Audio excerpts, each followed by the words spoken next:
සද්ධර්ම ශ්‍රාවක සදහවත් කාරුණික පින්නතුනි, මෙහෙම කල්පනා කරන්න.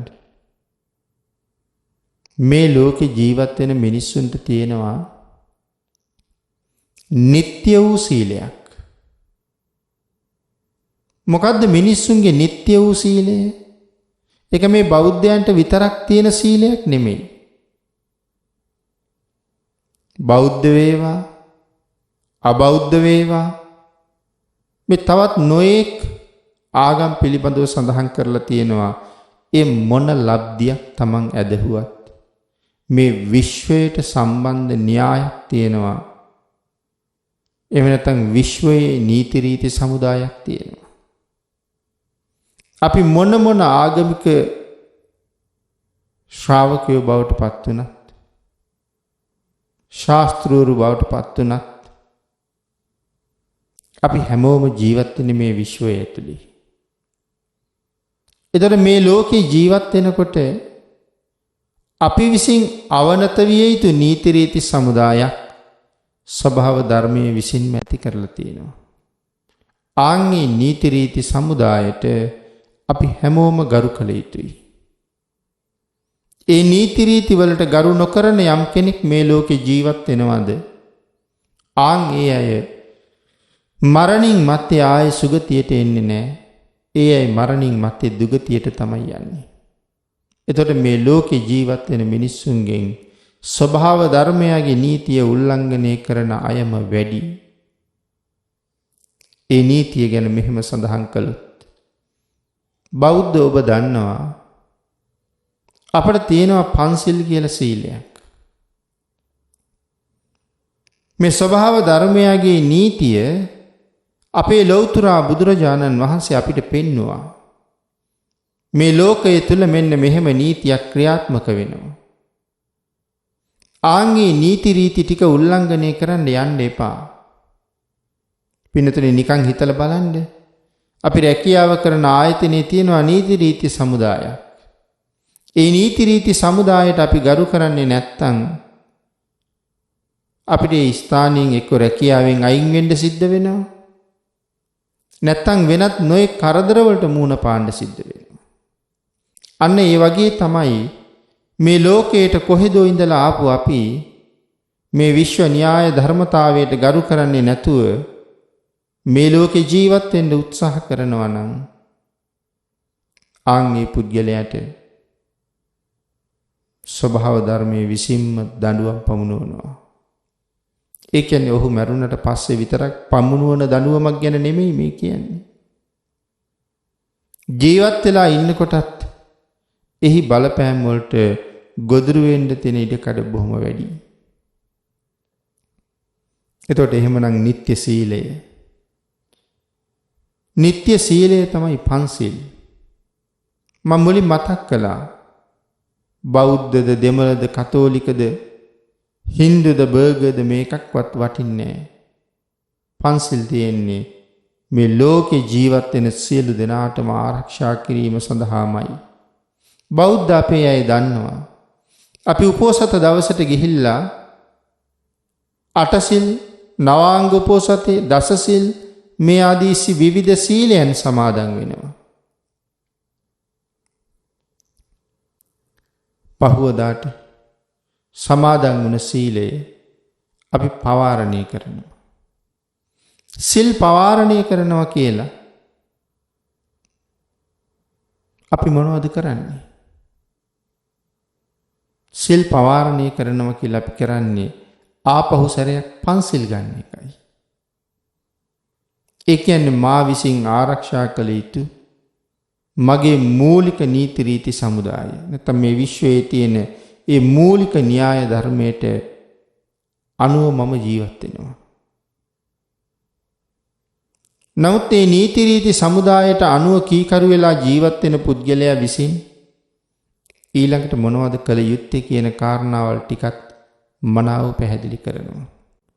නිවැරදිව මේ තුනුරුවන සරණ ගියේ නැත්නම් අපි මොන දේ කළත් අපිට නිවන් මඟ පූර්ණේ කරගන්න බැරුව යනවා. ඒක නිසා මේ රතන සූත්‍ර දේශනාවේ සඳහන් වෙන මේ ගාථා රතනය පුළුවන් ප්‍රමාණයක් මෙහි අඩංගු කරුණු ගැන සාකච්ඡා කරමු. පින්නතනේ මේ ගාථා රතනය තමයි යංකින්චි විත්තං ඉදවා හුරංවා සග්ගේසු ආයං රතනං පනීතං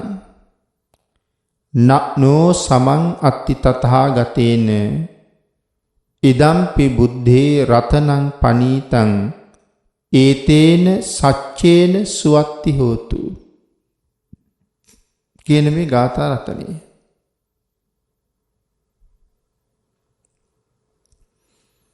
පින්නතුනි මේ ගාථා රතනය මේ විදිහට සඳහන් කරන්නේ මේ ගාථා රතනයේ මොනවද පැහැදිලි කරන කරුණු. විශේෂයෙන් පින්නතුනි මේ දෙවියන්ට මනුස්ස වර්ගයාගෙන් තියෙන උපකාරවල ස්වභාවය භාග්‍යතුන් වහන්සේ මේ රතන සූත්‍ර දේශනාවේ මේ ගාථා රතනයේට කලින් තියෙන ගාථා රතනයෙන් විශේෂයෙන් සඳහන් කළා. ඒ සියලු දෙවියන්ට මිනිසුන්ගෙන් බොහෝ උපකාර තියෙනවා. ඒ උපකාරවල ස්වභාවය පෙන්නලා ඒ මිනිස්සුන්ට තියෙන සියලු කරදර දුරු කිරීම සඳහා භාග්‍යතුන් වහන්සේත් ධර්ම රත්නයේ සහ සංඝ රත්නයේත් ගුණ දේශනා කිරීමෙනුත් දෙවියන්ට සහ මිනිසුන්ට ධර්ම ශ්‍රවණය කිරීම සඳහා මේ යංකින්චි විත්තං කියන ගාථා රත්නය රතන සූත්‍ර දේශනාවේ 3 වෙනි ගාථා රත්නය දේශනා කරලා තියෙනවා. එhmenan අපි මේකේ පදගතාර්ථය පිළිබඳව පුංචි කාරණා කීපයක් සිහිපත් කරමින් අට කතාව තුල මේ ගාථා රතනය පිළිබඳව කරුණු කොච්චර පැහැදිලි කරමින් විස්තර කරලා තියෙනවද කියන කාරණාවත් එක්කම ධර්ම කාරණාව සාකච්ඡා කරමු. යංකින්චි විත්තං පින්නතේ මේ යංකින්චි විත්තං කියලා කියන්නේ මෙතන විත්තං කියලා සඳහන් කරලා තියෙන්නේ ධනය.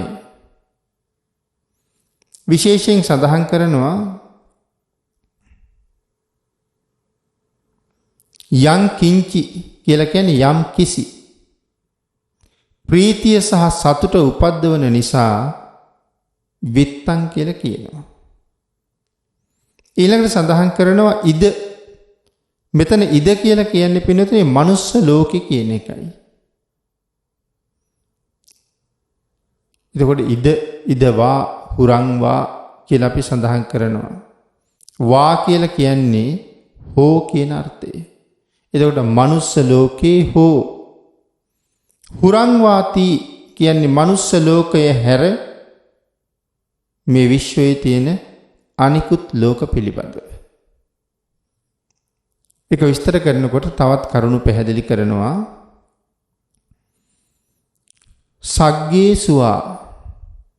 සග්ගේසුවා කියලා කියන්නේ පින්නතුනි මනුස්ස ලෝකයයි දිව්‍ය ලෝක 6යි කියන මේ ප්‍රමාණයට අමතරව මේ මනුස්ස ලෝකෙම නාගයින් සහ ගුරුලන් ඉන්න විමාන පිළිබඳව සඳහන් කරලා තියෙනවා. නාගයෝ ජීවත් වෙන තැන් ගුරුලන් ජීවත් වෙන තැන් විස්තර කරනවා. මේ නාගයින් විශේෂයෙන්ම මහසાગරේ ගංගා පර්වත ආශ්‍රය කරගෙන ජීවත් වෙනවා. ඒ වගේම ගුරුලෝ නම් පවුරු වලලු ගණනින් පැහැදිලි කරනවා ඊටාම ඈත. මනුස්ස ලෝකයේ ජීවත් වෙන මිනිස්සුන්ට යන්න බැරි තරම් ඈත ප්‍රදේශවල ජීවත් වෙනවා කියලා සඳහන් කරනවා. පවුරු වලලු ගණන් ඈත කියලා සඳහන් කරන්නේ. ඉතින් වර්තමානයේ අපිට තේරෙන්නෙත් නැහැ. අපට ගෝචර වෙන්නෙත් නැහැ. නමුත් මේක ධර්මයේ මනාව පැහැදිලි කරලා තියෙන නිසා අපිට ඒ කාරණාව බැහැර කරන්නත් බෑ. මොකද අපි වගේ අය නෙමෙයි පින්නතුනි මේ ධර්ම කාරණා මේ විදිහට පැහැදිලි කරන්නේ.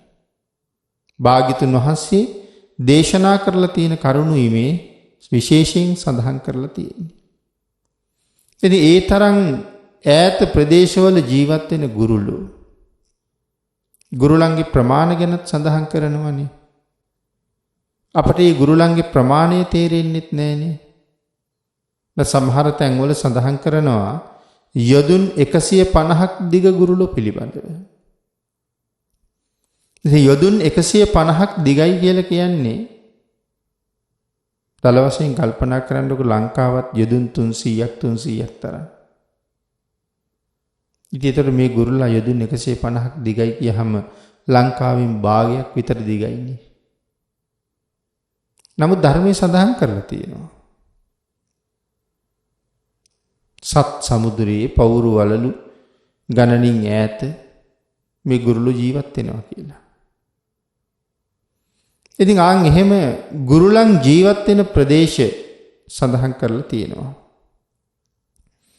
ඊළඟට සඳහන් කරනවා අන්න ඒ නාගයන් සහ ගුරුලන් ඉන්න විමාන ගැන මෙතන විස්තර කරලා තියෙනවා මේ ගාථා රතනේ. ඒ විමාන සහ ඔවුන් ජීවත් වෙන තැන් කොයි විදිහට සැකසීලා තියෙනවද, කොයි ආකාරයෙන්ද ඒවා නිර්මාණය වෙලා තියෙන්නේ කියන කරුණ. ඊළඟට මේ මනුස්ස ලෝකේ පරිහරණය කරන උසස් ධනයන් ගැන සඳහන් කරනවා යං කිංචි විත්තං කියලා. පින්නතුනි එහෙම සඳහන් කළේ යම් කිසි ධනයක් කියලා කියහම මොනවද ඒ? රත්තරන්, රිදී, මුතු මැණික්, පබළු, රතු මැණික්, වෛරෝඩි මේ මිනිසුන් පරිහරණය කරන මේ උසස් ධනය ගැන තමයි මේ යං කිංචි විත්තං කියලා හඳුන්වලා තියෙන්නේ. ඊළඟට සඳහන් කරනවා ගාථා රතනේ මේ පින් වැඩි නාගයෝ මුතු මැණික් සහිත වැලි අතුරපු බිම තියෙන සප්ත රතන වලින් හැදුන යොදුන් 100 ගණන් විශාල විමානවල තමයි ජීවත් වෙන්නේ කියලා. නාගයන්ගේ විමාන ඒ තරම් විශාලයි. යොදුන් 100 ගණන් විශාල විමාන මේ නාගයන්ට තිබිලා තියෙනවා. ඊළඟට දිව්‍ය ලෝකවලත් නොයෙක් යොදුන් 100 ගණන් විශාල සප්ත රතනයන්ගෙන් හැදුණු නොදිරණ විමාන තියෙනවා කියලා ධර්මයේ සඳහන් කරනවා. මොකද ඒවා දිරන්නේ නැහැ, සම්පූර්ණයෙන් සප්ත රතනයන්ගෙන් හැදිලා තියෙන්නේ. එහෙනම් දිරන්නේ නැති විමාන. සුධර්මා දිව්‍ය සභාව, වෛජයන්ති ප්‍රාසාදයේ මේවට අයිතිකාරයෝ ඉන්නවා. ඊළඟ සඳහන් කරනවා සමහර විමානවල අයිතිකාරයෝ නැහැ කියලා. මොකද අයිතිකාරයෝ විමාන වලින් චුත වෙලා ගිහිල්ලා. අයිතිකාරයෝ නැහැ, විමාන තියෙනවා.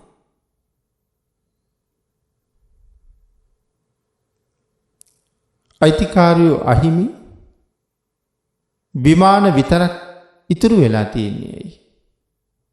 ඒකට ප්‍රධාන හේතුව තමයි ලෞතර බුදුවරුන්ගේ පහළවීමේ තියෙන දුර්ලභ බව. ඒ කල්ප කාලාන්තරයක් ගෙවෙනවනේ බුදු කෙනෙක් පහළ වෙන්නේ. මහා කල්ප අසංඛ්‍ය ගණන් ගෙවිලා යනවා. බුදුරු පහළ වෙන්නේ නැණි පින්නතුනි. ඒ තරම් දීර්ඝ කාලෙකින් තමයි බුදුරු පහළ වෙන්නේ. ඉතින් මේ බුදුරජාණන් වහන්සේලා පහළ වෙන කාලෙට තමයි වැඩියෙන් මිනිස්සු දිව්‍ය ලෝකයන්නේ. වැඩියෙන් මිනිස්සු බ්‍රහ්ම ලෝකයන්නේ. ඉතින් කාලාන්තරයක් තිස්සේ බුදුවරු කල්ප ගණන් නැති වෙච්චාම පින් කරන මිනිස්සු අඩුයි. පින් කරන මිනිස්සු අඩු හින්දා සුගතියට යන මිනිස්සුන්ගේ ප්‍රමාණය අඩුයි. සුගතියට අලුතෙන් එන ප්‍රමාණය අඩුයි. නමුත් ඒ සුගතියේ ඉන්න දෙවියන්ගේ ආයු පිරිහිලා ඔවුන් චුත වෙන ප්‍රමාණය වැඩි.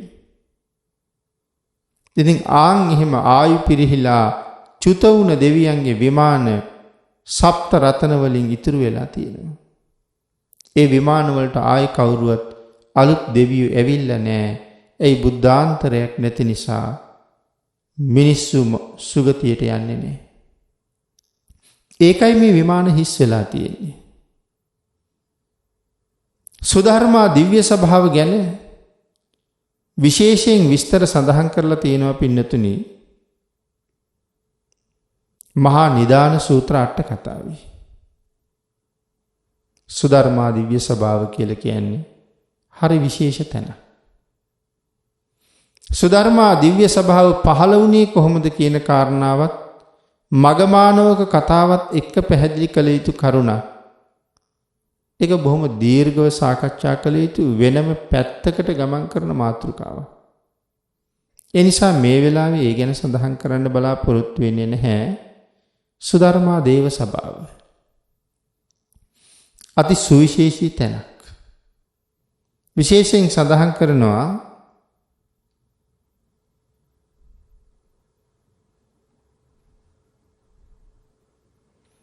මේ බොහෝ දෙවිවරු ඉහළ දිව්‍ය තලවල ඉන්න බොහෝ දෙවිවරු පහළ දිව්‍ය තලවලත් ඉපදෙනවා. ඉහළ දිව්‍ය තලවල කියලා කියහම දිව්‍ය ලෝක 6ක් තියෙනවනේ පින්නතුනි. චාතුම් මහරජික, තාවතිංස, යාම, තුසිත, නිම්මාන රති, පරිනිම්මිත වසවර්ති කියලා. එතකොට මේ ඉහළම දිව්‍ය තලය පරිනිම්මිත වසවර්තිය. ඊළඟට තියෙන්නේ නිම්මාන රතිය. ඊළඟට තියෙන්නේ තුසිතය. මෙන්න මේ වාගේ ඉහළ දිව්‍ය තලවල ඉන්න දෙවියෝ ඒ ඉහළ දිව්‍ය ලෝක වලින් චුත වෙලා ඇවිල්ලා පල්ලහ දිව්‍ය තලවලත් ඉපදෙනවා.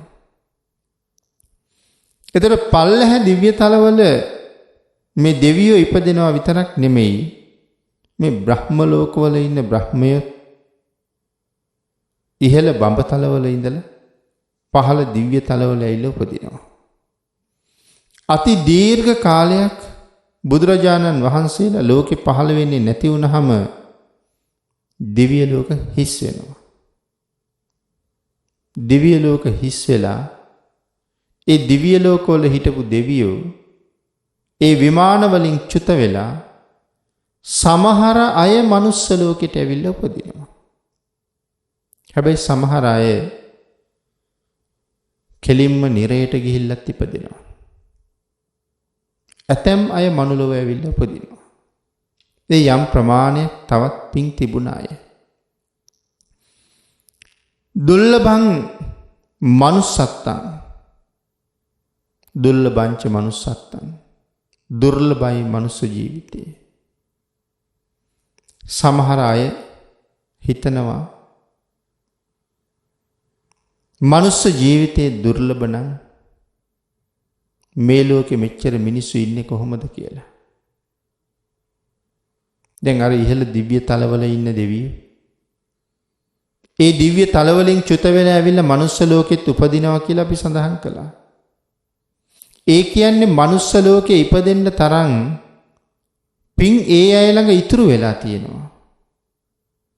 මම සඳහන් කළා සමහර දෙවිවරු දිව්‍ය ලෝකෙන් චුත වෙලා ගිහිල්ලා නිරයේම උපදිනවා.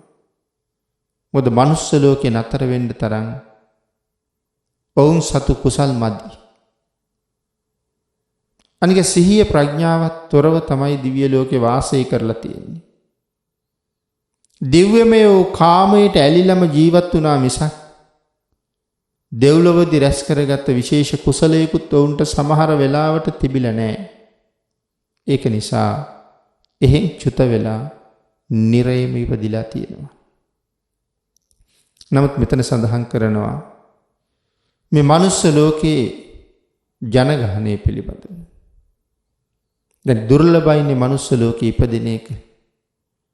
දිව්‍ය ලෝකේ උපදින්න අපහසුයි වගේම තමයි මනුස්ස ලෝකේ ඉපදෙන්නත් හුඟක් අපහසුයි. ඒ ගැන අපේ බුදුරජාණන් වහන්සේ කරුණාකාරණා පැහැදිලි කරපු තැන් අපේ සූත්‍ර දේශනාවල් වල ඕන තරම් තියෙනවා. නිතර නිතර බණ අහන නිසා මේ පින්වත් පිරිසත් භාග්‍යතුන් වහන්සේගේ දුර්ලභ මනුස්ස ජීවිතය පිළිබඳව දේශනා කරපු උපමා උදාහරණ අහලා තියෙනවා. හරි අපූර්ව උදාහරණයක් තියෙනවා මනුස්ස චුති කියන සූත්‍ර දේශනාවේ. ඔබ මීට පෙර අහලා තියෙනවා වෙන්න පුළුවන්. භාග්‍යතුන් වහන්සේ මේ මහ පොළොවෙන් වැලි ටිකක් භාග්‍යතුන් වහන්සේගේ නිය ධාතුව මතට අරගෙන ඒ වැලි ස්වල්පය භික්ෂූන් වහන්සේලාට පෙන්නලා අහනවා මහණෙනි මගේ නියමත තියෙන වැලි ප්‍රමාණයද වැඩි මහ පෘථුවියේ තියෙන වැලිද වැඩි කියලා. ස්වාමීනි භාග්‍යතුන් වහන්සේ නියමත තියෙන්නේ ඊටාම අල්ප ප්‍රමාණයයි කියලා සඳහන් කළා. මහ පෘථුවියේම තියෙන වැලි ප්‍රමාණය වැඩි. භාග්‍යතුන් වහන්සේ දේශනා කරනවා මහණෙනි මේ ලෝකේ ජීවත් වෙන මිනිස්සු මැරිලා ගියහම නැවත සුගතියට එන්නේ මේ නියමත තියෙන වැලි ප්‍රමාණයටත් වඩා අඩු පිරිසයි කියලා. දැන් තේරෙනවද මනුස්ස ජීවිතයක දුර්ලභ බව කොච්චරද කියලා? මේ මනුස්ස චුති සූත්‍ර අට කතාවේ විස්තර කරන්නේ ඊට වඩා හාත්පසින්ම තවත් බොහෝම සංකීර්ණ කාරණාවක්. ඒ කොයි වගේද? මේ අට කතාවේ සඳහන් කරනවා භාග්‍යතුන් වහන්සේ මුළු නිය මඩල මතම වැලි තියාගත්තේ නැහැ කියලා. එහෙනම් කොහෙද භාග්‍යතුන් වහන්සේ වැලි තියාගන්න ඇත්තේ? පින්නතුනි සඳහන් කරනවා අපේ මේ නිය පොත්ත ඇඟිල්ලේ යම් තැනකින් මතුවෙලා ඇඟිල්ල දිගේ ඉස්සරහට ඇදිලා එනවා. එමෙ ඉදිරියට ඇදෙන නියපොත්ත ඇඟිල්ල පහු කරලා තව යනවා. නියපොත්ත ඇඟිල්ල පහු කරලා යනකොට අපි නියපොත්ත කපලා දානවා.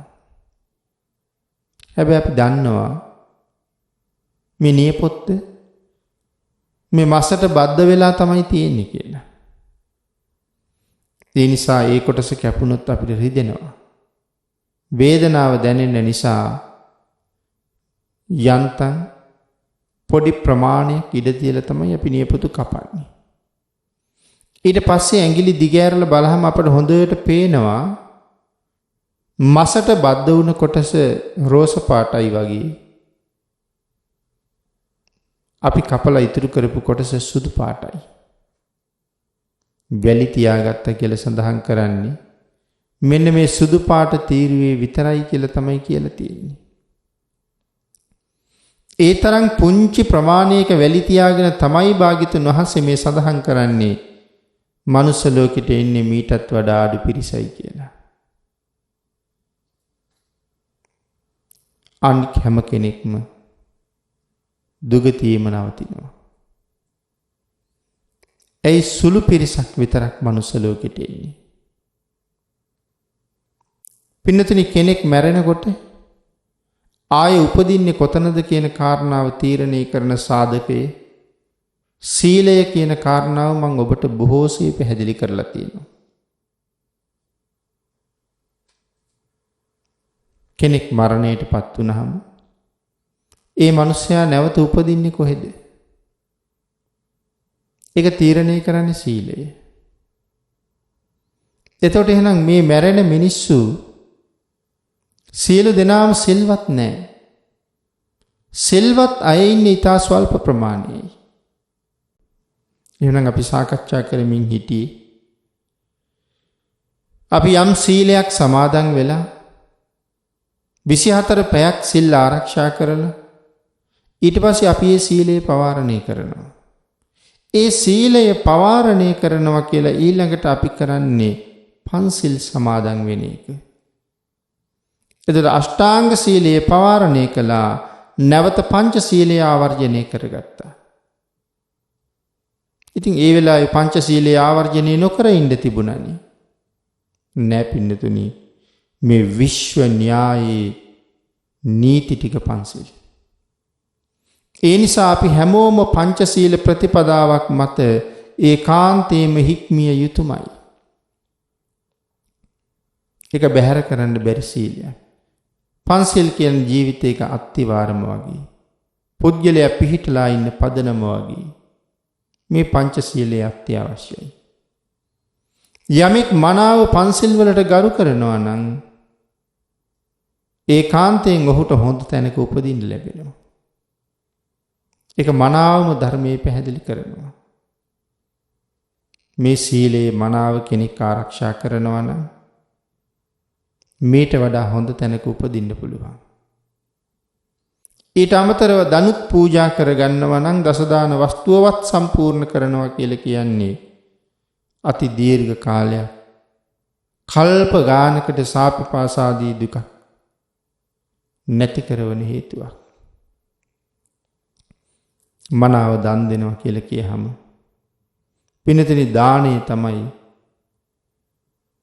ඉපදිච්ච කෙනෙකුට ලැබෙන්න ඕන දේ තීරණය කරන්නේ. එතකොට සීලයෙන් උපදින තැන තීරණය කරනවා, දානයෙන් ඉපදුන කෙනාට ලැබෙන දේ තීරණය කරනවා. ඒ නිසා පංචශීලයයි දසදාන වස්තුවයි වත් සම්පූර්ණ කරගන්න එක මේ ලෝකේ ඥානවන්තයාගේ හැබෑම පුරුද්දයි. එතන මෙතන සඳහන් කළේ මනුස්ස ලෝකෙට එන අය බොහොම දුර්ලභයි කියලා. ඉතින් ඒකනේ අපි සඳහන් කළේ මේ මනුස්ස ලෝකේ ජීවත් වෙන අය නිත්‍ය පන්සිල් වල ජීවත් වෙනවද? පන්සිල් පවාරණය කරන්නේ නැති සීලයක්. බණ අහන ඔබ කල්පනා කරලා බලන්නකෝ. පන්සිල් පවාරණය වෙලාද නැද්ද කියලා.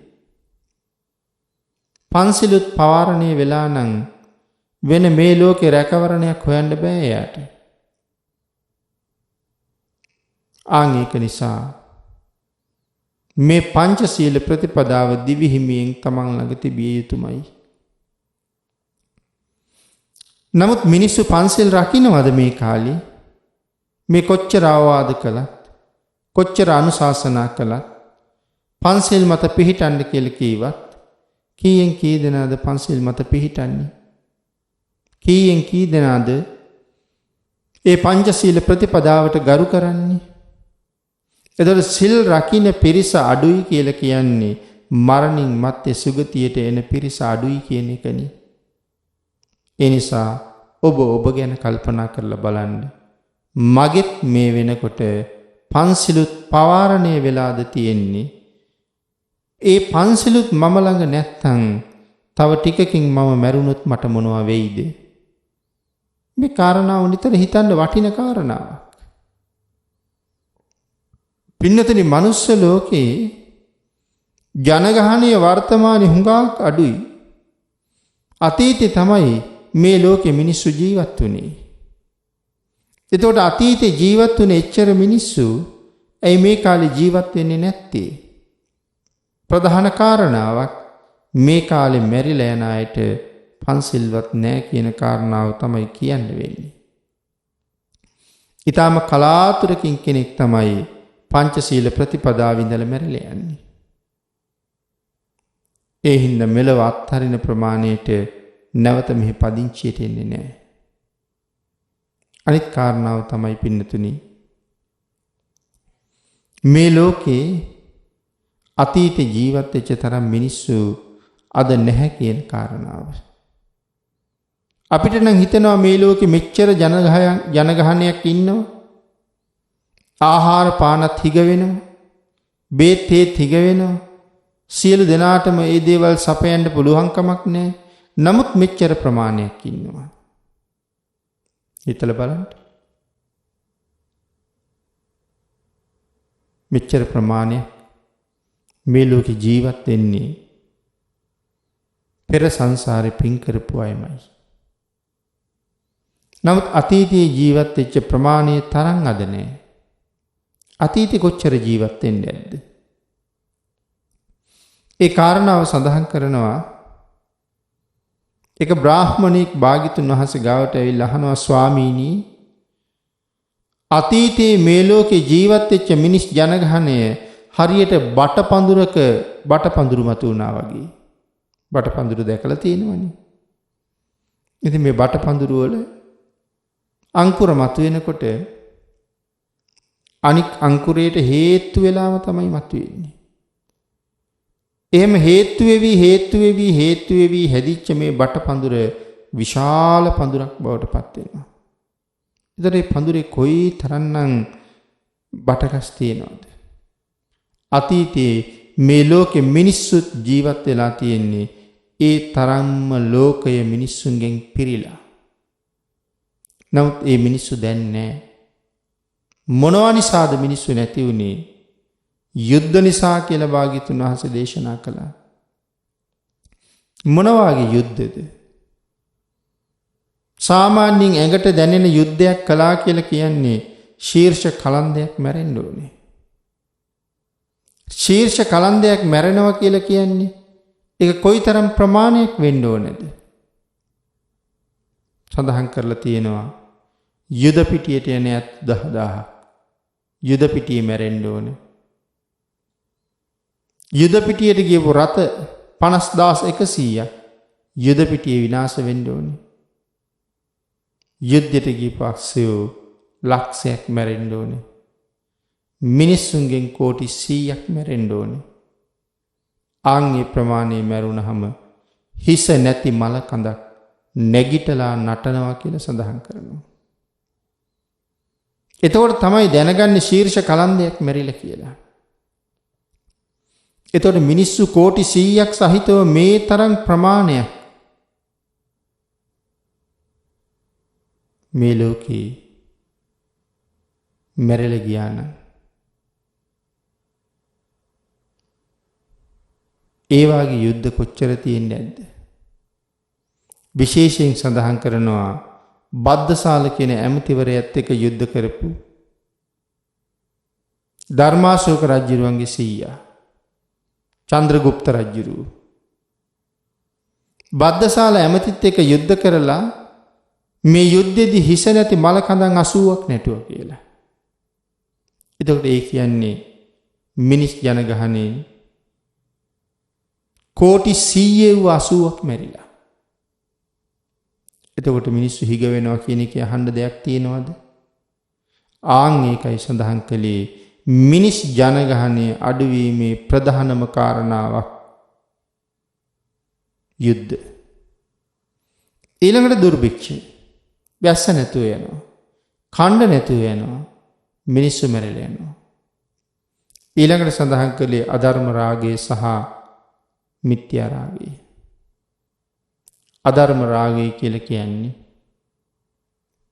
පහළ පරපුරේ අය ඉහළ පරපුරේ අයත් එක්ක කායික සම්බන්ධතා පවත්වනවා.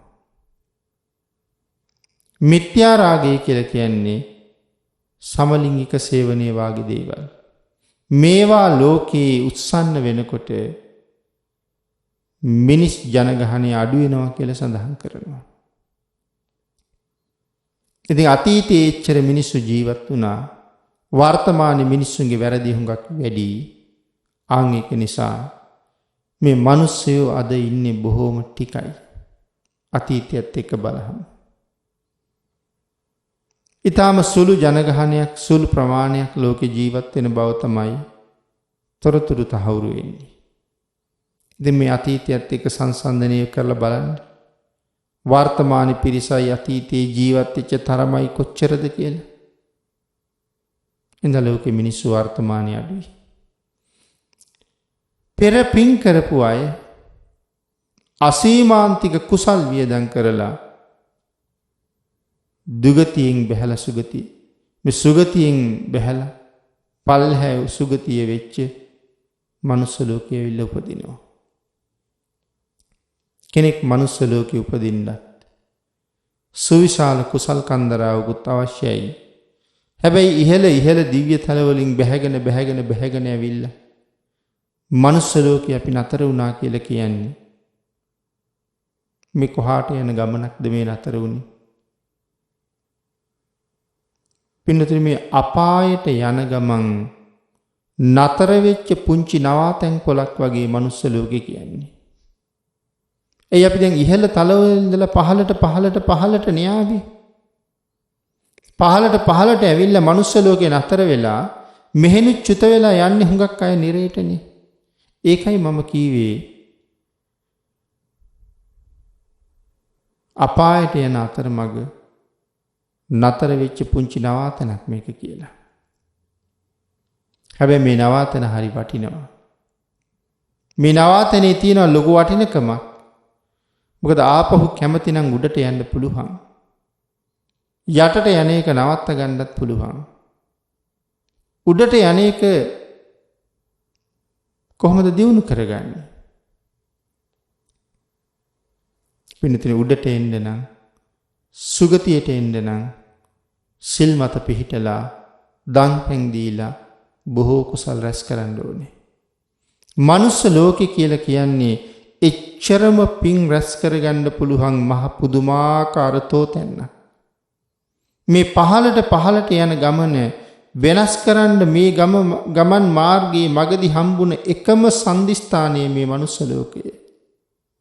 වැඩියෙන් සිල්වත් වෙලා මෛත්‍රී කරුණා ගුණ පෙරදරි කරගෙන දාන ආදී පුණ්‍ය කර්මයන් සම්පූර්ණ කරගත්තහම ආන්ගේ පුජ්‍යලයා මැරෙන්න ගියත් බය නැහැ පින්නතුනි.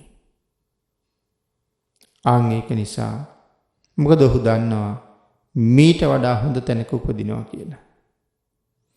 ආන්ගේ කාරණාව තරයේ මතක තියාගෙන පෙර පින් කරලයි මනුලොවට ආවේ. එනම් මනුලොව ඉඳගෙන තවත් බොහෝ පින් කරගෙන ආපහු හිටපු තැන් වලට යන එක අපේ වගකීමයි. ඒ නිසා ඒ සඳහා ක්‍රියාත්මක විය යුතුයි කියලා කල්පනා කරලා වැඩියෙන් කුසල් රැස් කරන්න අදම යොමු වෙන්න පටන් ගන්න. ඒ කාරණාව මෙතන සිහිපත් කළේ මම දුර්ලභං manussත්ත්ව කියලා කීවහම සමහර අය හිතනවා මනුස්ස ලෝකේ ගොඩාක් මිනිස්සු ජීවත් වෙනවානේ කොහෙද දුර්ලභ කියලා. නෑ අතීතයේ මීට වඩා මිනිස්සු හිටියා. පින්නතින් අපේ ත්‍රිපිටක ග්‍රන්ථවල හැටියට ඇයි මිනිස්සු මේ තරම් අඩුුනේ කියන කාරණාව පැහැදිලි කරන්නයි මම අර යුද්ධ පිළිබඳව කාරණා 4ක් සිහිපත් කළේ. ඊළඟට සඳහන් කරනවා මේ මනුස්ස ලෝකේ ආපු අය නැවත උඩට යන්න මේ ජීවිත වෙනස් කරගත යුත්තේ බණ අහලමයි කියලා. බණ අහන්න නැතුව නම් ඒ ජීවිත වෙනස් කරන්න පුළුවන් කමක් නැහැ.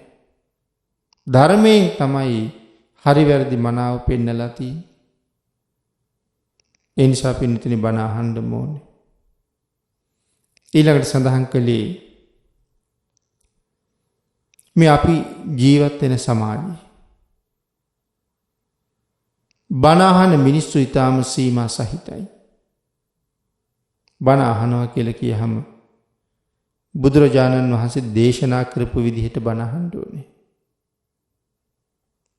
අහන්නේ නැතුවම ඉන්නවට වඩා බොහෝ දෙනා අහන විදිය හොඳයි. සමහර අය කියන්නේ උදේ ඉඳලා රෑ වෙනකන් අපේ ගෙදර නම් බණ අහනවා කියලා. ඉතින් උදේ ඉඳලා රෑ වෙනකම් එතන වාඩි වෙලා වචනයක් ගානේ කන් යොමු කරගෙන බණ අහන්නේ නැති බව දන්නවා. රෙදි හොදන ගමන්, ගෙදර උයන ගමන්, ගෙවල් දොරවල් අතු ගාන ගමන් අපි බණත් අහනවා.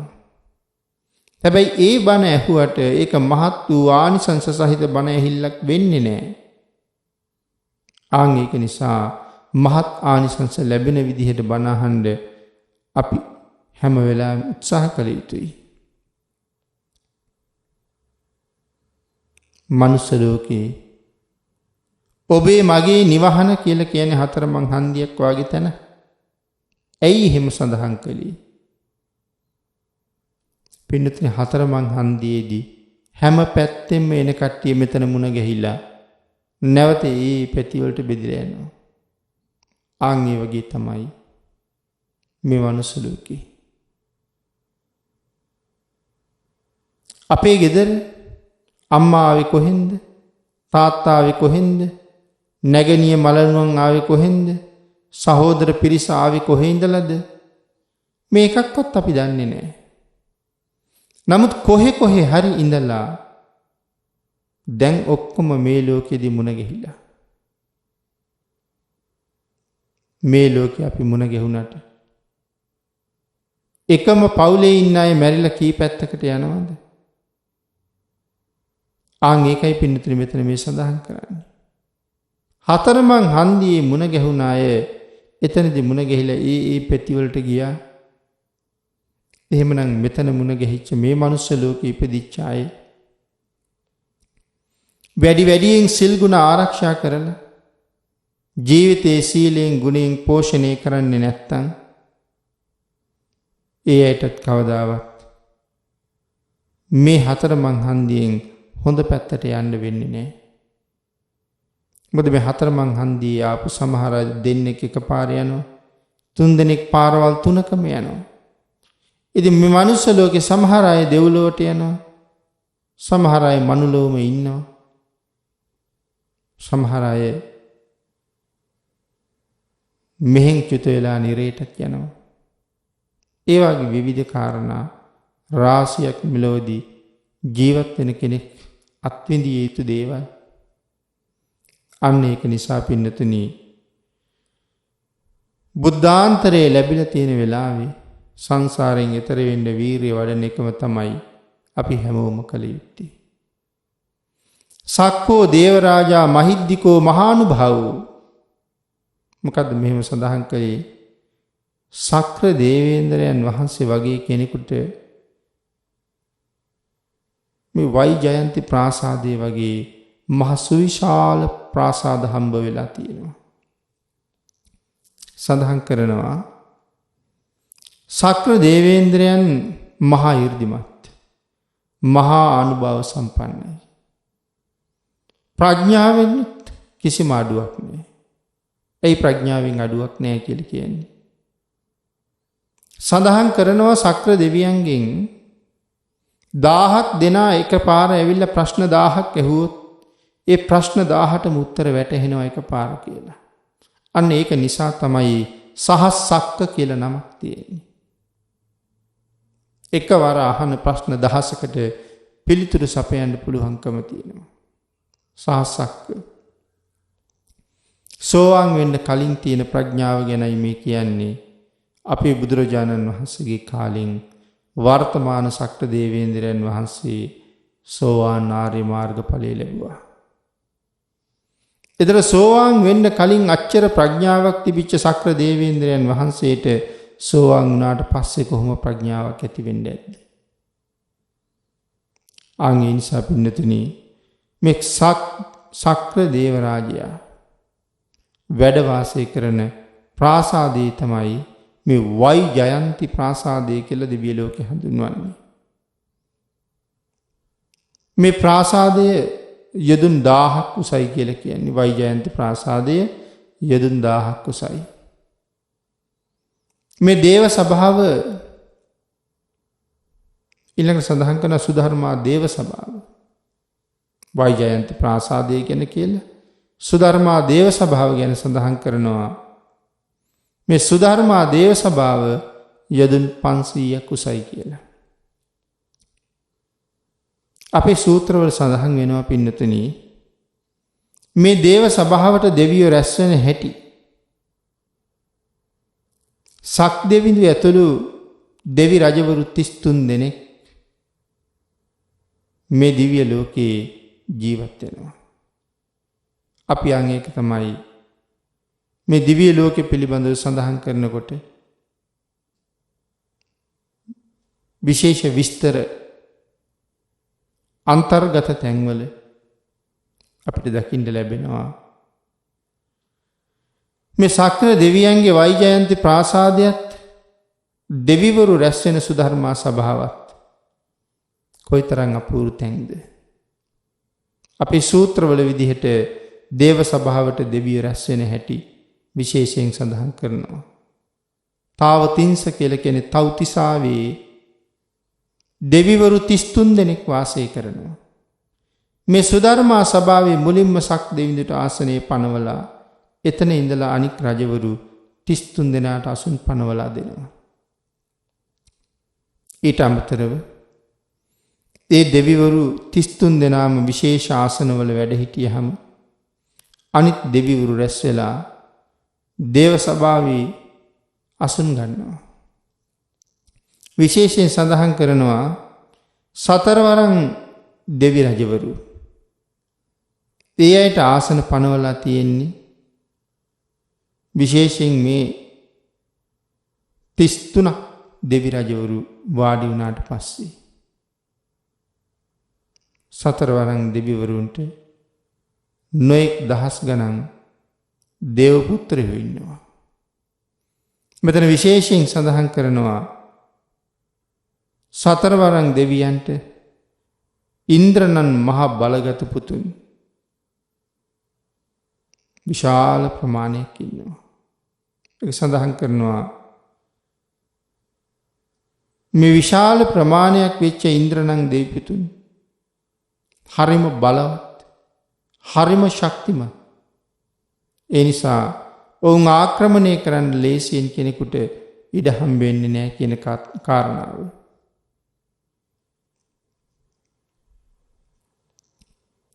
ඊට අමතරව සේනාධිපතිවරු, මහා සේනාධිපතිවරු වෙනම ඉන්නවා. මේ එක රජ කෙනෙක් කෝටි ලක්ෂයක සේනාවක් පාලනය කරනවා. ඒ මොන රජ කෙනෙක්ද? සතරවරන් දෙවියන්ගෙන් එක්කෙනෙක් කෝටි ලක්ෂයක සේනාවක් පාලනය කරනවා. සුළුපටු පාලනයක්ද කෝටි ලක්ෂයක පිරිසක් පාලනය කරනවා කියලා කියන්නේ. නමුත් ඒ වාගේ පිරිසක් පාලනය කරන්න තරම් මහා ශක්තියක් තිබ්බා. ලොකු හැකියාවක් තිබුණා. මහා විශාල ප්‍රඥාවක් තිබුණා මේ දෙවියන්ට. ඊළඟට පින්නතුනි යදුන් 150ක් දිගයි කියලා සඳහන් කරනවා වෛජයන්ති රථය. මොකද්ද මේ වෛජයන්ති රථය? වෛජයන්ති රථය කියලා කියන්නේ ශක්‍ර දේවේන්ද්‍රයන් වහන්සේ ගමන් බිමන් යන රථය. යදුන් 150ක් දිගයි කියලා සඳහන් කරන්නේ. දිව්‍යමය අසුන් දහසක් යොදවන්න පුළුවන් අශ්ව බල දහසක රථයක්. දිව්‍යමය අසුන් දහසක් මේ රථයට යොදනවා. එතකොට මේ දිව්‍යමය අසුන් කියලා කියහම දිව්‍ය ලෝකේ තිරිසන්ව ඉන්නවද? පින්නතුනි විශේෂයෙන් ධර්මයේ සඳහන් කරනවා දිව්‍ය ලෝකේ තිරිසන්ව නැහැ කියලා. එතකොට කවුද මේ ඉන්නේ? දිව්‍යමය අසුන් කියලා කියන්නේ ශක්‍ර දෙවියන්ගේ පරිවාර දෙවියෝ තමන්ගේ කාර්ය භාරය ඉෂ්ට කරන්න වෙච්චහම අස්සෙක් විදිහට වෙස් ගන්නවා. ඒගොල්ලන්ටයි මේ දිව්‍යමය අසුන් කියලා තියෙන්නේ. එතකොට දිව්‍යමය අසුන් දහසක් යොදන්න පුළුවන් මේ ශක්‍ර දෙවියන්ගේ රථයට. නමුත් මේ අශ්වයන් කියලා කීවහම දිව්‍ය පුත්‍රයන් දහසක්මයි කියන කාරණාව විශේෂයෙන් නැවත සිහිපත් කරලා තියෙනවා. ඊළඟට පින්නතේ සඳහන් කරනවා මේ දිව්‍ය ලෝකේ ජීවත් වෙන දෙවියෝ කොයිතරම් උසස්ද? ඒගොල්ලෝ කොයිතරම් ශ්‍රේෂ්ඨද? විශේෂයෙන් ශක්‍ර දේවේන්ද්‍රයන් වහන්සේගේ සහ මාතලී රතාචාර්යාගේ මනසට අනුව මේ දිව්‍යමය අසුන් ක්‍රියාත්මක වෙනවා. ගමනක් යම් තැනක යනවාද මේ රථයෙන් නැගලා? මේ රථේ කොයිතරම් වේගෙන් මේ අශ්ව බල දහසක් සහිත මේ රථේ ගමන් කරනවාද? සඳහන් කරනවා මනෝජවං කියලා. ඒ ගමන් කරන වේගය මනෝජවං කියලා කියන්නේ. ඇයි මනෝජවං කියලා කියන්නේ? හිතනකොට ගිහිල්ලා ඉවරයි. දැන් අපි හිතන්නකෝ මෙතන ඉඳලා රුවන්වැලි සෑය ගැන. ඉතින් රුවන්වැලි සෑය ගැන මතක් වෙනකොටම අපි එතෙන්ට ගිහිල්ලා ඉවරයි. අපි ගිහිල්ලා ඉවරයි කියලා කියන්නේ ඒ මතක් කරනකොට අපි පෙර රුවන්වැලි සෑයට ගිහිල්ලා තියෙන නිසා එතන මෙන්න මෙහෙමයි කියලා අපිට වැටහෙනවා පෙර දැකපු දේ. එහෙම නැත්නම් අපේ හිත යනවනේ මේ පින්නතුනි. එතකොට අපි පෙර දැකපු දේ ආවර්ජනය කරගන්න මේ මළුවේ ඉන්නවා වගේම අපිට හැඟෙනවා. මළුවේ ඉඳලා සෑය දිහා බලනවා වගේම අපිට තේරෙනවා. අනේ ඒ නිසා මෙන්න මේ දෙවිවරුන්ගේ දිව්‍යමය රත මනෝ ජවන් කියලා කිව්වේ මේ දෙව්ලොවට යන්න ඕනේ කියලා හිතුන ගමම්ම ගිහිල්ලා ඉවරයි. ශක්‍ර දෙවියන්ගේ රතය ගමන් කරන වේගය ගැනයි මේ සඳහන් කළේ. හිත ගමන් කරනවා වගේ මනෝ ජවන්. ඊළඟට සඳහන් කරන්න පින්නතුනි මේ ශක්‍ර දෙවියන්ගේ දිව්‍ය ලෝකේ ශක්‍ර දේවේන්ද්‍රයන්ගේ සහ මාතලී දිව්‍ය පුත්‍රයාගේ අදහසට අනුව එහාට මෙහාට ක්‍රියාත්මක වෙන ඔවුන්ගේ අදහසට අනුව කටයුතු කරන දිව්‍යමය ආශ්‍රය යොදාපු මේ රථය මනෝමය වේගයෙන් ගමන් කරනවා. පුණ්‍යවන්තයන්ට පහළ වෙච්ච පුණ්‍යවන්ත යානාවල්. ඊළඟට සඳහන් කළ අයිරාවන හස්තියා පිළිබඳව විශේෂ විස්තරයක් කළ යුතුයි. අයිරාවන හස්තියා පිළිබඳව ඉතින් ඒ පිළිබඳව ධම්මපද අට කතාවෙත් බොහෝ තොරතුරු සඳහන් කරලා තියෙනවා. සත්පුරුෂෝ ඇසුරු කරපු නිසා මනුස්ස ලෝකෙ තිරිසන් වෙලා ඉපදිලා ඉඳලත් සුගතියට ගියපු කෙනෙක් තමයි අයිරාවන කියලා කියන්නේ. තිරිසනෙක් හැටියට හිටපු මට දෙව්ලොවට එන්න මග හැදුනේ මේ සත්පුරුෂයෝ කියලා කල්පනා කරපු සත්පුරුෂයෝ නිසා කියලා කල්පනා කරපු නිසා. ඔහු ගොඩක් සතුටටපත් වෙනවා. සත්පුරුෂයන්ගේ ඇසුර නිසා තිරිසනුන් පවා දෙව්ලොව ගියා කියන කාරණාව අපිට මේකෙන් පැහැදිලි වෙනවා නම් ඇයි සත්පුරුෂයෝ හොයාගෙන ගිහිල්ලා පින්කම් කරන්න අපි අද උත්සුක වෙන්නේ නැත්තේ කියන කාරණාව අපිම නැවත කල්පනා කරලා බලන්න වටිනවා. ඊළඟට පින්නතුනි නැවත සඳහන් කරනවා මේ පාරිච්චත්තක වෘක්ෂය පරසතු රුක පාරිච්චත්තක වෘක්ෂය කියලා කියන්නේ පරසතු රුක. මේ පරසතු රුක යට තමයි ශක්‍ර දෙවියන්ගේ ආසනය තියෙන්නේ. යොදුන් 60ක් දිගයි, යොදුන් 50ක් පළලයි, යොදුන් 15ක් උසයි. මේක තනිකරම ගල් වලින් හදලා තියෙන ආසනය. නමුත් වාඩි වෙච්චහම සඳහන් කරනවා ශරීරයේ භාගය මේ ආසනයේ ඇතුළට ගිලෙනවා කියලා. ඒ තරම්ම සුව පහසුයි. මේ ආසනයේ තමයි අපි ඔය නිතර කියන්නේ පාණ්ඩු කම්බල සෛලාසනය කියලා. ඊටාම් සුදු පාටයි කියලා සඳහන් කරන්නේ. ජයසුමන පුප්ප වන්නු. ජයසුමන පුප්ප වර්ණයි කියලා සඳහන් කරනවා මේ ආසනය. ඊළඟට පින්නතුනි ඊටාම සුදු පාටයි මේ ආසනය. ඒ කියන්නේ සුදු රෙදි වලින් තමයි මේක මනාව සකසලා තියෙන්නේ. තවත් සඳහන් කරනවා ඉඳගත්තාම ශරීරයේ භාගයක් විතර මේ ආසනයේ ඇතුළට ගිලිලා පුදුම සුවදායක සැපයක් සහිතයි කියලා. යොදුන් 60ක් දිගයි. යොදුන් 60ක් කියන්නේ දල වශයෙන් සඳහන් කළොත් හැතක්ම 600ක් විතර. යොදුන් 50ක් පළලයි කියලා කියන්නේ දල වශයෙන් කල්පනා කළොත් යොදුන් 500ක් විතරයි. යොදුන් 150ක් නැත්නම් 60ක්ම 150ක් විතර උසයි මේකේ. යොදුන් 15ක් කියලා සඳහන් කළේ 60ක්ම 150ක් විතර උසයි. එතකොට අපි අර නිතර කතා කරන පාණ්ඩු කම්බල සෛලාසනයේ හැබෑ ස්වභාවය මොකක්ද කියන කාරණාවයි මේ කියන්නේ. ඊටාම සැපදායක ආසනයක්. ඊළඟට පින්නතුනි විශේෂයෙන් නැවත සඳහන් කරනවා මේ දිව්‍ය ලෝකේ දිව්‍ය විමානවල මොනතරම් සැප සම්පත් තියෙනවද?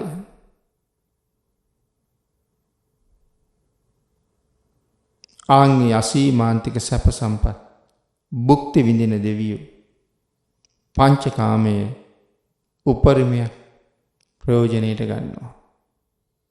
පංචකාමීම සතුට වෙනවා. ඊළඟට නැවත සඳහන් කරනවා මේ පෘථුවියේ මහා සමුද්‍රයේ හිමාලයේ සාමාන්‍ය මිනිස් ඇසට නොපෙනෙන හිමිකරුවන් නැති විමාන තියෙනවා කියලා. ඒ විමාන මනාව සැකසිච්ච විමාන. සාගරයේ විමාන තියෙන බවට තොරතුරු තව සමහර ධර්ම ග්‍රන්ථවල බොහෝ විස්තර කරලා තියෙනවා. හිමාලයේ එහෙම විමාන තියෙන බව කියනවා. මනුලවත් එහෙම විමාන තියෙන බව සඳහන් කරනවා. මොකද ආලෝක යක්ෂයාගේ විමානයේ පවා මනුස්ස ලෝකේ තියෙන්නේ කියලා සඳහන් කරනවා. නමුත් අපි පියවිය හැට පේන්නේ තනිකරම රත්තරණින් නිමා වෙලා තියෙනවා කියලා සඳහන් කරන්නේ ආලවක විමානයේ එහෙම. අභිඥාලාභීන්ට විතරක් දැක ගන්න පුළුවන් තැන්. හිමාලයත් අපිට පේන්නේ සුළු ප්‍රමාණයයි. නමුත් මේ හිමාලයේ සුවිශේෂී ප්‍රදේශය මේ මිනිස් ඇසට පේන්නේ නැහැ. හිමෙන්ම වැහිලා තියෙන නිසා හිමාල කියලා කිව්වා. ඉතින් මෙතන සඳහන් කරනවා මහ පොළොවේත් හිමාලෙත් සාගරෙත් හිමියන් නැති විමාන ඕන තරම් තියෙනවා. අපි මුලින් මතක් කළා ඒ වගේ හිමියන්ට මොකද වුනේ? ඒ සියලු හිමියෝ අයිතිකාරයෝ පින් ඉවර වෙලා අච්‍යුත වෙලා ගිහිල්ලා. නමුත් ආයෙ පින් කරලා ඒ විමාන පුරවලා නැහැ තාම කවුරුවත්. ඒකයි මං කිව්වේ මනුලව අද වර්තමානයේ ජීවත් වෙන අයත් පංචශීල ප්‍රතිපදාවටවත් ගරු කරන්නේ තාම අඩුවෙන් කියලා. ඒක හරි අවාසනාවන්ත තත්ත්වයක්. ඊළඟට පින්නතුනි සඳහන් කරනවා මේ විමානවල මොනතරම් වටින රතන තියෙනවද? මේ රතන අද අපට තේරුම් ගන්නවත් බැරි විදිහේ රතන. පින්නතුනි රතන කියලා කියන්නේ මැණික් වලට. අපි මැණික් දැකලා තියෙනවා. නමුත් මේ කියන විදිහේ මැණික් දැකලා නැහැ. මෙතන විශේෂයෙන් සඳහන් කරන උදකප්පසාද මාණික්කය ගැන. සක්විති රජෙකුට ලැබෙන මේ මැණික ඕනෑම බොර වුණ ජලයකට ලං කරපු ගමන් වීදුරු වගේ පිරිසිදු වෙනවා. දිග ලීයක ගැට ගහලා අහසට එසෙව්වොත් විශාල ප්‍රමාණයක් භූමි භාගය සතපුම් 10කට අධික තරම් භූමිය ඉර පෑවුවා වගේ එළියයි කියලා සඳහන් කරන්නේ. ඒ එළිය කොයි තරම්ද මේ බිමින් යන ඊතා කුඩා කුහුඹුවා පවා මනාව දැర్శණය වෙනවා කියලා සඳහන් කරනවා. මිනිස්සු කර්මාන්තනේ ආරම්භ කරනවා කියලා සඳහන් කරනවා අද දවල් වෙනකන් නිින්ද ගිහිල්ලා කියලා. ඒ තරම් මේ මාණික්‍ය රතනේ එළියයි. එහෙම එළිය ඇති මැණික් අපි අහලා තියෙනවා මිසක් දැකලා නැහැ. ජෝතිය සිටු මාලිගාව හැමදාම ආලෝකමත් කළේ මැණික් වලින්. ජෝතිය සිටුතුමා එවන් මැණිකක් බිම්බිසාර රජුරවන්ටත් දෙනවා මාලිගාවට එළිය ලබා ගන්න ගෙනහිල්ලා තියාගන්න කියලා. ඉතින් මේ රතන කියලා කතා කරනකොට මේ ඔක්කොම රතන පින්නතුනි. නමුත් අපිට තේරෙනවද මැණික් වල එච්චර එළිය තියනවා කියලා? මේ විදුලි බුබුලු දැල්වලා වගේ ගෙවල් ඇතුළ මනාව ආලෝකමත් කරනවා. මේ කරුණු ඔක්කොම සඳහන් කරලා රතනවල ස්වභාවයත් සඳහන් කරලා මේ විමානවල හිටපු දෙවියෝ දැන් චුත වෙලා ගිහිල්ලා.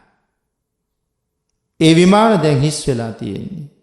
නැවත ඒ විමාන පිරෙන්නේ භාග්‍යතුන් වහන්සේට අනුව කටයුතු කරපු මේ ලෝකේ භාග්‍යතුන් වහන්සේට අනුවම කටයුතු කරලා මෙහෙන් චුත වෙලා දෙව්ලොව ගියොත් කාත් කවුරුවත් නැති විමානයක Tamanට බොහොම නිදහසේ ඉන්න අවස්ථාව ලැබී. හිස් වුණ විමාන ගොඩක් තියෙනවා. පුරවන්න යන්න උත්සාහ කරන්න මේ බුද්ධාන්තරය තුළ. ඊළඟට සඳහන් කරනවා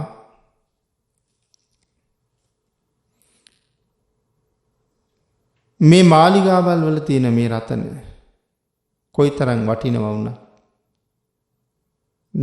නෝ සමන් අත්ති තථාගතේන මතකයි රතන සූත්‍ර ගාථා පාඨයේ නෝ සමන් අත්ති තථාගතේන මේ සඳහන් කරපු එකම රතනයක්වත්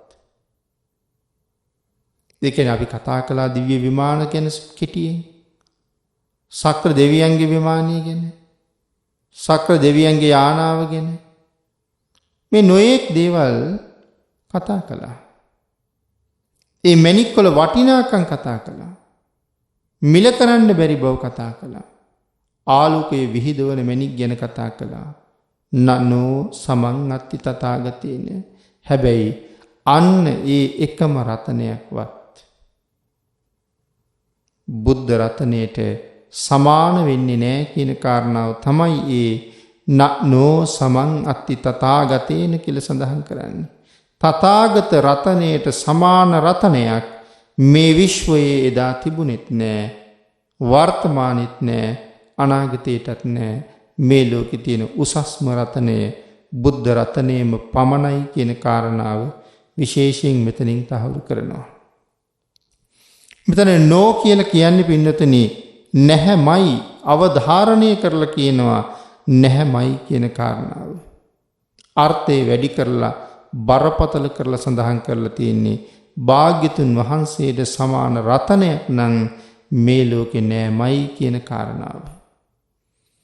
ඊළඟට මේ ලෝකේ වටිනාම රතනය තථාගතයන් වහන්සේ පමණක්මයි කියන අර්ථයත් මෙතනින් නැවත ඉස්මතු කරලා පෙන්නලා තියෙනවා. එවන් ශ්‍රේෂ්ඨ සුන්දර රතනයක් මේ විශ්වයේ පහළ වෙච්ච මෙවන් යුගයක පින්නතුනි අපි නැවත යන්නේ සතර අපායට නම් ඒකේ කිසිම තේරුමක් නැහැ කියලා තමයි කියන්න වෙන්නේ. නේද? සතර අපායෙන් මිදලා සුගතියෙන් සුගතියට ගමන් කරනවා නම් ගමන් කරලා අමා මහ නිවනින් සැනසෙන්න අවශ්‍ය මඟ හදාගන්න මේ ලෝකේ සියලුම රතනයන් අභිභවනය කරපු අති උත්තම රතනය බවට පත් වෙන සම්මා සම්බුද්ධ රතනය. ඒ උතුම් රතනය විසින් ලෝකයට දායාද කළ ධර්මයේ සහ ආර්ය මහා සංඝයා කියන මේ රතන දෙක පදනම් කරගෙන මූලික කරගෙන ත්‍රිවිධ රතනයක් අපිට තියෙනවා. බුද්ධ රතනය, ධර්ම රතනය, සංඝ රතනය කියලා. මේ වාගේ උත්තම රතන තුනක් අද අපිට තියෙනකොට මම ඒකයි සඳහන් කළේ නිවන් මාගේ ඉදිරියටම ගමන් කරන්න. නිවැරදිව මේ රතන හඳුනගන්න. නිවැරදිව හඳුනගත්ත මේ රතන සරණ යන්න. මේ උත්තම රතනයන් සරණ ගිහිල්ලා මේ සංසාරේ කෙරවල කරගන්න කටයුතු කරගන්න රත්නත්‍රයේ ආශිර්වාදයෙන් ඔබට ශක්තිය, ධෛර්යය, වාග්ය, වාසනාව උදා වේවා කියලා ප්‍රාර්ථනා